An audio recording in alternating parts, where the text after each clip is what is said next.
11절에서 18절까지의 말씀이 되겠습니다. 오늘 주신 이 말씀을 우리 한 절씩 보시고 마지막 절은 같이 보시겠습니다. 나오미가 이르되 내 딸들아 돌아가라.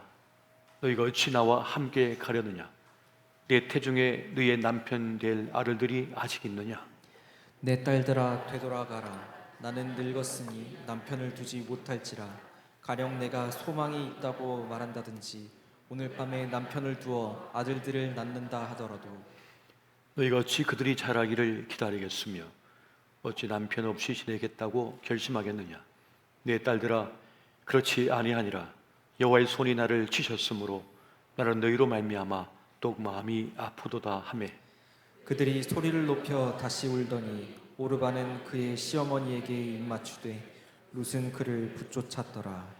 나오미가 또 이르되 보라 내 동서는 그의 백성과 그의 신들에게로 돌아가나니 너도 너의 동서를 따라 돌아가라 하니 룻이 이르되 내게 어머니를 떠나며 어머니를 따르지 말고 돌아가라 강권하지 마옵소서. 어머니께서 가시는 곳에 나도 가고 어머니께서 머무시는 곳에서 나도 머물겠나이다. 어머니의 백성이 나의 백성이 되고 어머니의 하나님이 나의 하나님이 되시리니 어머니께서 죽으시는 곳에서 나도 죽어 거기 묻힐 것이라. 만일 내가 죽는 일 외에 어머니를 떠나면 여호와께서 내게 벌을 내리시고 더 내리시기를 원하나이다 하는지라. 나오미가 룻이 자기와 함께 가기로 굳게 결심함을 보고 그에게 말하기를 거치니라. 아멘. 오늘은 성경인물 시리즈 29번째 시간으로 룻 신의와 신앙을 선택하다 제목의 말씀을 함께 나누고자 합니다. 성경적으로 보면 룻기는 참 특별한 성경이 되겠습니다. 성경을 우리가 66권을 읽어 보더라도 그 성경의 타이틀에 여성의 이름이 들어간 것도 생소하거니와 특히 이방 출신의 여인, 이 모압 여인이 성경의 타이틀에 들어간다고 하는 것은 너무나 특별한 일이 아닐 수가 없습니다. 그렇기 때문에 룻기라고 하는 이 성경은 매우 의미 있으며 특별한 면을 가지고 있는 그런 메시지를 담고 있다라고 생각할 수 있겠습니다. 이 룻을 우리가 살펴보면 그런 매우 중요한 선택의 자리에 섰는데 그 갈림길에서 세상적인 판단이나 이성 혹은 상식을 따르지 않고 신앙을 가지고 또 믿음을 가지고 그렇게 하나님을 선택하고 시어머니 나오미를 선택하는 것을 보게 됩니다. 그 자리는 어떻게 보면 실패의 자리고 망하는 길이 될 수도 있거든요. 그럼에도 불구하고 이 룻은 전혀 물러설 기미를 보이지 않고 끝까지 그 시어머니 나오미를 붙잡고 나아가는 그런 장면을 우리가 보게 됩니다. 신의가 무너지고 신앙이 무너진 시대에 이 모압 여인 룻의 이 결단은 놀랍기만 하고 대단하다는 생각이 듭니다. 믿음과 호의, 신뢰를 헌신짝처럼 버리는 우리 시대에 매우 기감이 되고 도전이 되는 그런 스토리가 아닐 수가 없습니다. 아브라함, 요슈아, 헷셀은 누가 사람이냐라고 하는 그 글에서 그런 말을 합니다. 세계는 공부, 예배, 자유라는 세 개의 기둥 위에 서 있다. 그런 말을 합니다. 여기서 말하고 있는 공부는 하늘의 지혜를 배우는 것을 말하는 것입니다. 하늘을 바라보며 그 하늘의 지혜, 하나님의 지혜를 배우는 것이 공부다라고 말을 하는 것이고, 또 예배라고 하는 것은 오직 창조주이신 하나님만이 우리의 예배의 대상이 된다는 그것을 말씀하는 것이고, 세 번째 이 자애라고 하는 것은 이웃의 아픔에 대하여 외면하거나 거부하는 것이 아니라 동정하고 그 아픔을 위로하고 그 선을 베푸는 것을 말하는 것입니다. 이 세 개의 기둥이 세상을 지탱하고 있다, 이런 말을 하는 겁니다. 그런데 그 세 개의 기둥이 다 무너진 우리 시대를 우리가 보고 있습니다. 세상을 지탱하는 이 세 가지 기둥이 다 무너진 것이죠. 그러니까 나라가, 세상이 위태하다는 것입니다. 하늘의 지혜를 배우는 것이 아니라 우리 아이들은 세상의 지혜를 배우기에 급급합니다. 세상의 지식을 습득해가지고 우열을 가리며 누가 더 낫냐 못나냐 이 변별력만 판단하려고 하죠. 그런 세상을 살아가고 있습니다. 그래서 공부가 고통입니다. 우리 아이들 보고 공부 즐거워요 하면 즐거워야 행복해야 하는 애가 어디 있습니까? 다 고통스럽대요. 불행해대요. 다. 안타까운 일이 아닐 수가 없는 거죠. 또 지금은 돈을 유사 전능신으로 섬기며 살아가죠. 숭배합니다. 하나님을 예배하는 것이 아니라 돈을 숭배하는 거죠. 그렇게 그것을 쫓아 살아가는 세상은 참 아프고 힘겹습니다. 더 나아가 타자에 대한 배려, 자비함이 있어야 되는데 세상은 더 냉혹하고 무서워져서 사람을 수단으로 사용하는 그런 무서운 곳이 돼버리고 말았습니다. 그렇게 세상을 지탱하는 이 세 개의 기둥이 다 무너졌다는 것을 우리는 보고 있는 것입니다. 더구나 사람을 사람답게 키워내는 학교가 위험해졌습니다. 자라나는 꿈나무들을 양육해야 될 교사님들의 그 위치가 위태합니다. 요즘 많은 분들이 너무 힘겨워서 그 교사직도 천직이라고 처음 믿고 있다가 명퇴를 하는 분들이 점점 많아지고 있다는 얘기도 들려오고 있습니다. 그 이유는 교육 현장이 너무 난폭해졌기 때문에 그렇습니다. 무서운 자리가 되어버렸기 때문에 그러한 것이죠. 이 난폭함이, 이 폭력이 학교를 넘어서서 이 사회를 막 뒤흔들고 있는 것 같아요. 휘몰아치고 있는 것 같아요. 이곳저곳에서 폭력과 난폭함이 거듭 발생하고 있습니다. 그렇게 선과 악이 공존하는 시대에 이것만은 이 균형을 이루지 못하고 점점 더 어두워지는 것은 아닌가라고 하는 생각을 가지게 됩니다. 그렇게 힘겨운 이때를 살아가면서 마음이 더 아픈 것은 신의가 땅에 떨어진 것을 볼 때이고, 그리고 은혜를 원수로 갚는 일들이 많아질 때입니다. 이렇게 세상은 점점 어둡고 힘겨운 때를 지금 지나가고 있는 것 같습니다. 이러한 때에 우리 삶에 마치 이정표와 같고,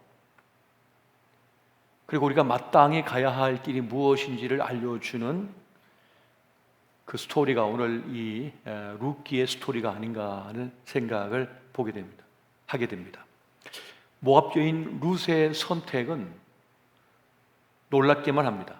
사실 우리도 살면서 여러 가지 갈림길에 서게 되거든요. 근데 그 갈림길에서 중요한 건 이것이 나에게 유익이 되느냐, 나에게 도움이 되느냐, 나에게 이로운가를 생각을 합니다. 어느 길을 선택하느냐에 따라서 내 삶이 전혀 달라질 것이기 때문에 우리는 그런 고민을 늘 하게 되는 것이죠. 또 하나의 길을 선택한다는 것은 다른 것을 포기한다는 것을 의미합니다. 그렇기 때문에 이 선택은 매우 중요한 것이죠. 그렇게 선택은 곧 우리 인생이 되고 있습니다.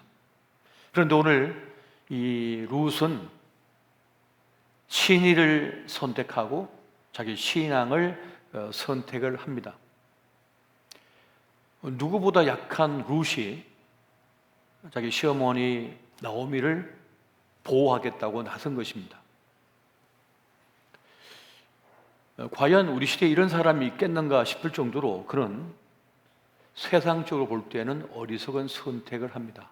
그런데 그 시대나 우리 시대나 룻과 같은 선택을 한 사람이 있기 마련입니다. 그래서 세상은 살만한 곳이고, 그래서 하나님께서는 이 세상을 귀하게 여기시는 것입니다. 칼 야스퍼스가 그런 말을 합니다. 인간은 언제나 자기에 대해 알고 있는 것 이상의 존재이다. 우리가 생각할 때 이 정도밖에 될 것 같지 않은 사람이지만 자기를 초월한 삶을 사는 사람들이 많다는 것입니다. 또 그것이 사람이라고 하는 존재라고 한다는 것입니다. 약하고 약한 존재인데 자기를 뛰어넘는 삶을 사는 이들이 있다는 겁니다. 우리 시대 속에서도 말이죠. 룻은 시어머니 나오미가 견뎌야 될 그 방황과 목마름을 외면할 수가 없었습니다. 그걸 너무나 안타깝게 여겼어요.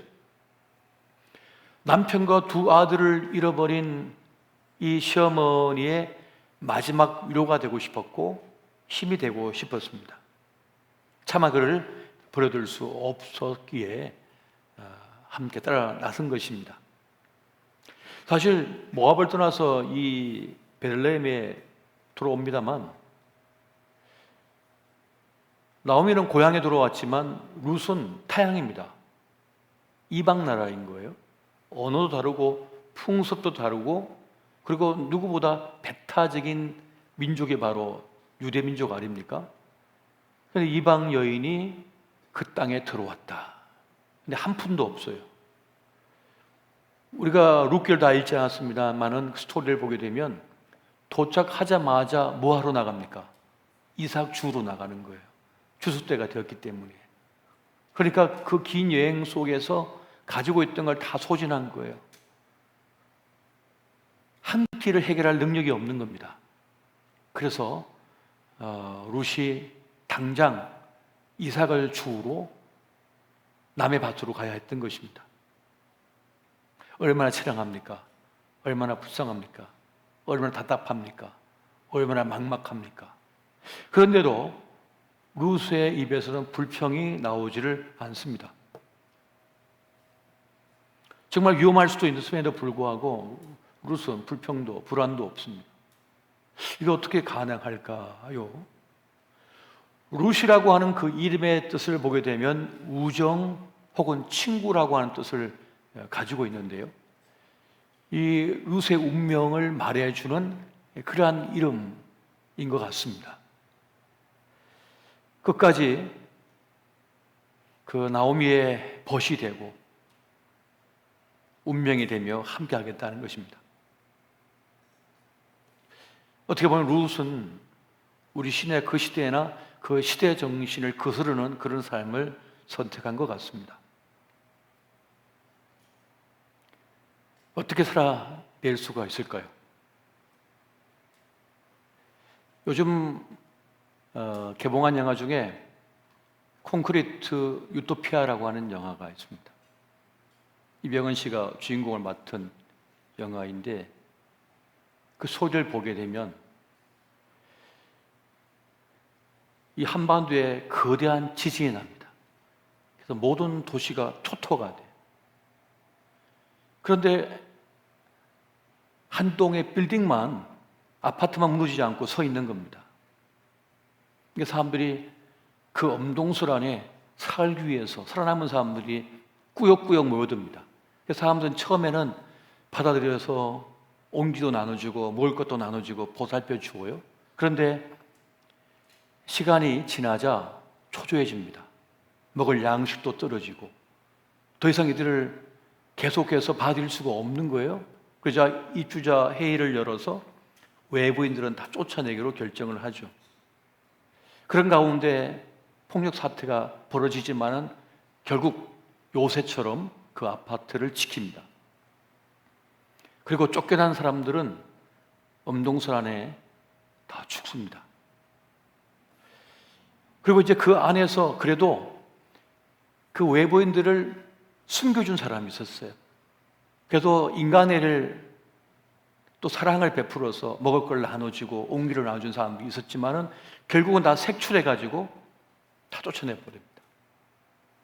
그래서 자기들끼리 그 안에서 유토피아를 이루죠. 작은 천국을 이룹니다.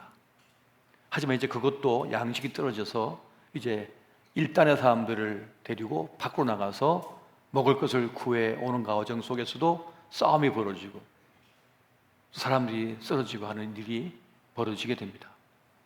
그러다가 급기야는 수많은 사람들이 이 아파트를 공격해가지고 그 유토피아가 그냥 엉망진창의 지옥으로 변해버립니다. 그러한 가운데 이제 그것을 탈출한 이들이 있었어요.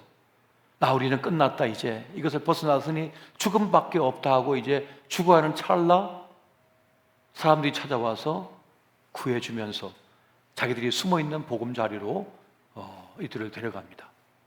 그리고 먹을 걸 주고 온기를 나눠주시오. 거기만 유토피아인 줄 알았는데 사실 나가보니까 많은 사람들이 서로 도와가면서 서로 위로해가면서 보호해주면서 다 살아가고 있더라는 거예요. 그걸 보면 결국 우리가 살아남는 길은 그도 살려야 나도 산다는 겁니다. 나만 살려고 해서는 안 된다는 거죠. 그를 살릴 때 나도 살 수가 있다는 거예요. 함께 더불어 살아내야 된다는 그런 메시지를 주고 있는 것을 보게 됩니다. 룻길은 무엇을 말하고 있습니까? 그 타자의 고통을 외면하지 않고 그 아픔을 함께 나누는 것, 그것이 바로 하나님 뜻이라고 하는 사실을 우리에게 말씀해 주고 있다는 것이에요.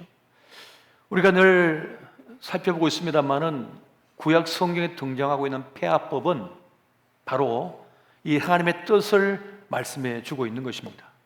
생존권에 위협받는 이들을 반드시 살피고 살려낼 책임이 하나님의 사람들에게 있다는 것입니다. 그래서 밭에 추수할 때, 그 가을날 추수 때에 모퉁이를 다 추수하지 않고 곡식이 떨어진 걸 다 줍지 않고, 그리고 그 모퉁이에 있는 나무의 열매는 다 따지 않는 그런 행동을 합니다. 이것은 뭡니까? 살아갈 방도가 없는 이들에게 계속 그 땅에 몸붙여서 살 수 있는 길을 제공하는 것이란 말입니다. 그리고 그것을 가질 권리가 그들에게 있다는 것을 말하는 것입니다. 그러니까 내 땅이지만 모퉁이에 있는 것은 내가 권리를 행사하지 못한다는 거예요. 이것은 세상의 논리와는 전혀 다른 거죠. 이게 하나님의 논리라는 거예요. 그러니까 세상의 논리, 세상의 가치와 하나님의 논리, 하나님의 가치는 여기서 충돌을 하고 있는 것을 보게 됩니다.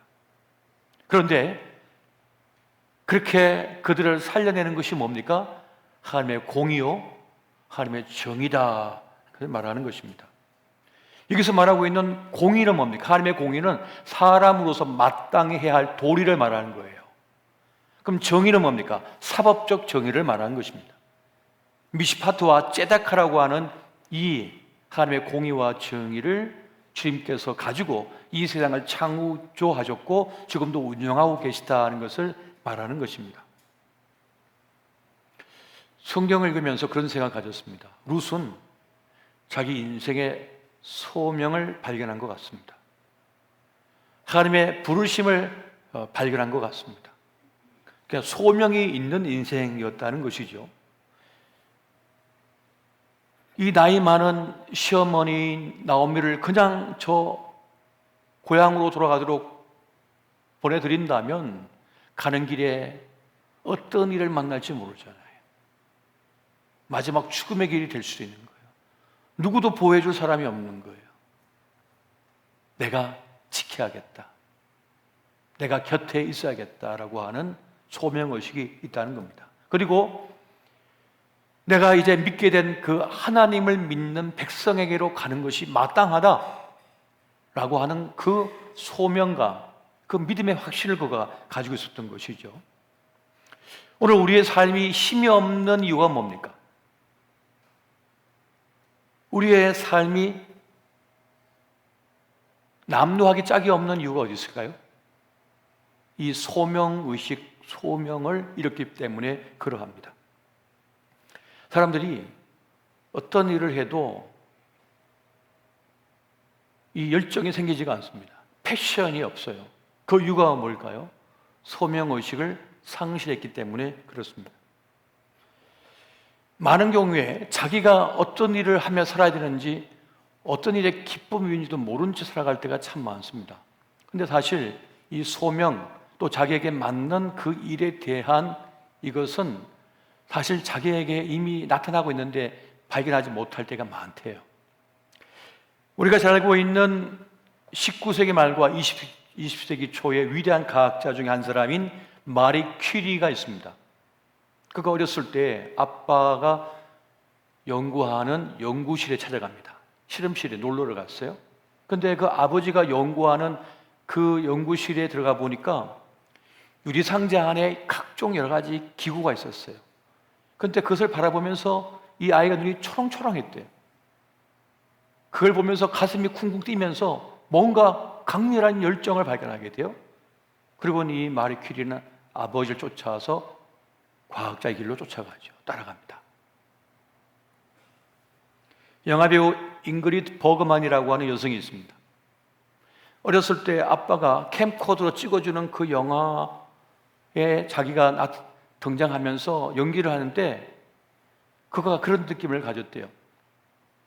내가 연기를 선택한 것이 아니라 연기가 나를 선택했다는 확신이 들었대요. 그 조그만 애기가 말이죠. 자기도 모르게 가슴이 뛰면서 어떤 열정에 사로잡혀 버렸다는 거예요.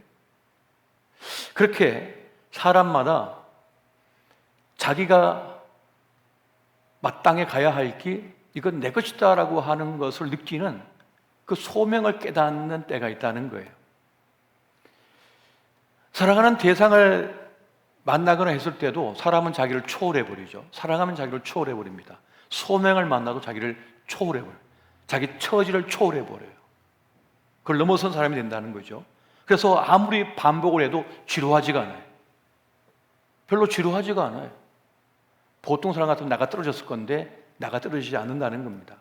잘 참아요. 누가 비판하고 끌어당기면서 막아도 기어이 그 길을 가버립니다. 그게 그걸 붙잡고 있는 거예요.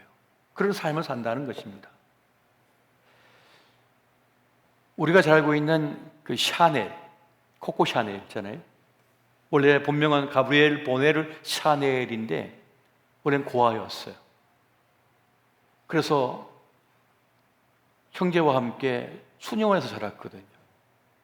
근데 입는 옷도 남루하고 보잘것이 없었어요. 그리고 이제 성장해서 수녀원을 나왔지만 가진 것이 아무것도 없었어요.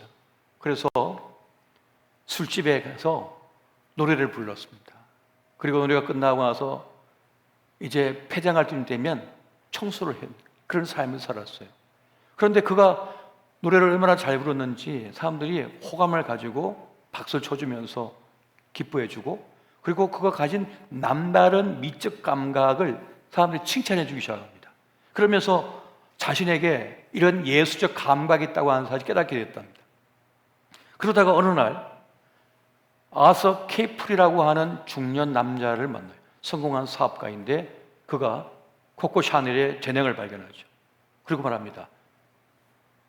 당신 같은 수준이라면 샵을 해도 되겠어요. 내가 지원해 주겠소.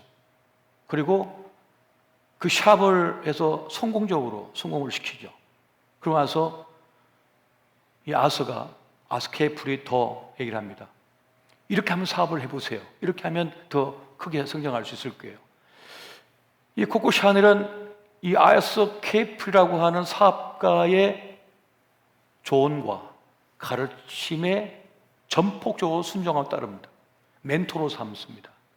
그리고 흠모합니다. 그의 사업가적인 기질과 예술적 지식과 그의 열정을 배우기 시작합니다. 그러면서 지금의 샤넬을 만들게 되죠. 단순히 돈을 버는 것이 목적이 아니라 이것이 내 길이다라고 하는 확신을 가졌다는 거예요. 이것이 내 운명이라고 하는 확신을 가지게 됐다는 것입니다. 많은 사람들이 돈과 지위를 추구하는 것을 인생의 소명, 동기부여로 삼는 경우가 대부분입니다. 그래서 가장 빨리 돈을 버는 것에 모든 걸 걸어버리죠. 본인의 성향이나 소명 따위는 상관이 없습니다. 무조건 내 인생의 제일 목표로 삼고 살아갑니다. 돈을 말이죠. 하지만 결국 돈에 대한 목마름은 멈출 길이 없고 내가 아무리 잘해도 다른 젊은 능력 있는 사람으로 대체돼 버립니다. 남보다 더 많이 가지고 성공한 자리에 있는 것으로 우월감을 얻으려고 하는 정도로는 우리 인생이라고 하는, 인간이라고 하는 존재의 그 갈망을 채울 길이 없습니다. 허무해요. 아무것도 아니라고 느낀단 말입니다. 그래서 짐 빠진 인생이 돼버리고 말아요. 여기서 소명이 매우 중요한 겁니다. 그래서 인생은 누구든지 소명을 깨달아야 해요. 이것이 내 그 길이라고 하는 확실히 있어야 돼요. 그러면 지루하지도 않으며 허무하지도 않으며 비참에 빠지지도 않습니다. 바로 루시 그랬어요. 지금 이 길은 분명히 불행할 수 있는 길이에요. 절망의 길이 될 수 있는 거예요. 내 젊은 내 인생을 그냥 노인네 뒤치다꺼리 하다가 끝날 수도 있는 거예요. 그렇지 않나요? 그 나라 언어도 제대로 못하는데 그 땅 가서 뭐 할 거예요?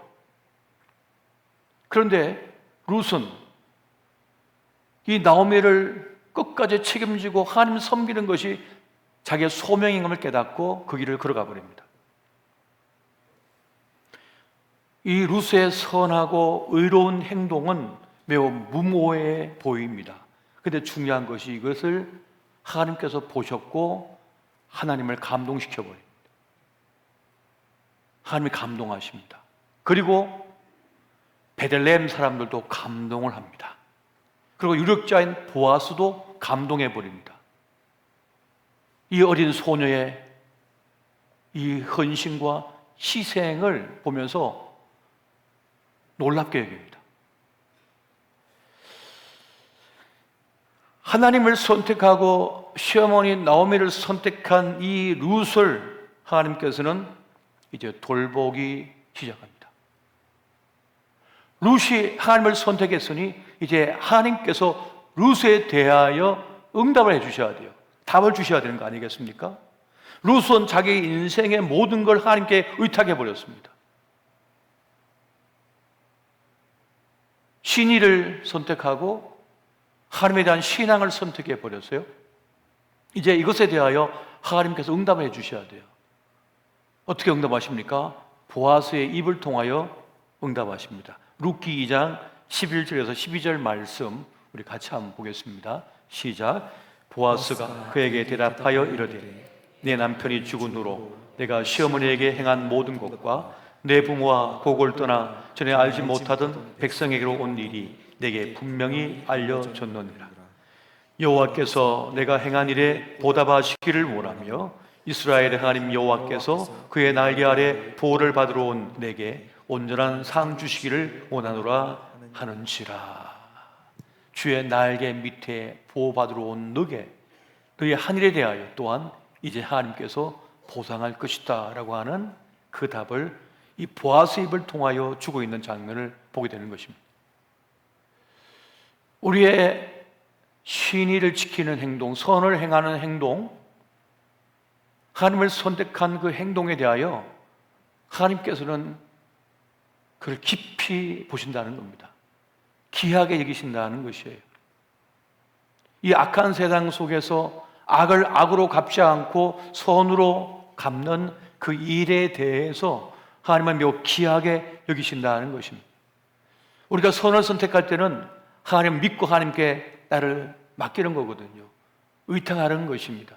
주님께 맡겨버리는 것이에요. 우리가 주님께 맡겼다면 이제 하나님께서 답을 주셔야 되는 거예요. 그럼 그 답은 어떻게 이루어지는 것입니까? 하나님께서 하나님 믿고 한 그 행동에 대하여 보상하신다는 겁니다. 은혜를 베풀어 주신다는 것이죠. 저도 될 수 있으면 많은 이들에게 잘해주려고 노력을 많이 합니다. 선을 베풀려고 노력을 많이 기울입니다. 어떻게 될 수 있으면 잘해주려고 많은 애를 씁니다.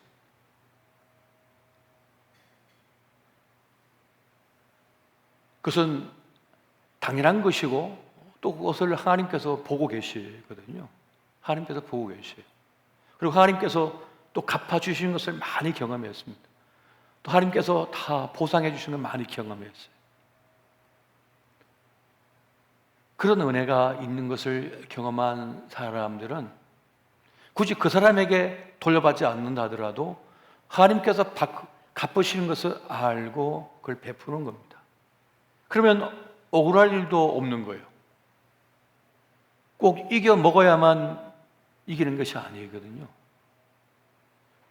하나님을 믿는 사람은 바로 하나님께서 통치하심, 하나님께서 다스리심을 믿는 사람인 것이죠. 여러분, 여러분의 삶과 길을 주님께 의탁하시기 바랍니다. 주님께 맡기는 자에게 하나님의 은혜가 있는 거예요. 시편 62편 우리 5절부터 7절 말씀 같이 한번 보겠습니다. 시작. 나의 영혼아 잠잠히 하나님만 바라라. 무릇 나의 소망이 그로부터 나오는도다. 오직 그만이 나의 반석이시요 나의 구원이시요 나의 요새시니 내가 흔들리지 아니하리로다. 나의 구원과 영광이 하나님께 있으며 내 힘의 반석과 피난처도 하나님께 있도다. 아멘. 여러분 믿으시기 바랍니다. 나의 소망이, 나의 희망이 그로부터 나오는도다. 주님께부터 나온다는 것이에요. 오직 그만이 나의 구원이시요 나의 반석이시요 나의 요새시요 나의 구원이시다는 말씀을 하고 있습니다. 그래서 나는 흔들리지 않는다. 흔들리지 않는다는 말씀을 주고 있습니다. 살다 보면 신의를 저버리는 사람들이 많죠. 못되게 하고 떠난 사람도 많고 배신한 사람도 많습니다. 근데 그것이 일일이 우리가 다 그 방언을 하면 못 살아요. 그래서 우리는 하나님을 잠잠히 바라보면서 주님을 향하여 걸어가야 되는 것입니다. 이 룻과 나오미를 돌보신 하나님의 그 은혜가 지금 우리에게 있는 것을 우리는 또 기대하고 알기 때문에 그렇습니다.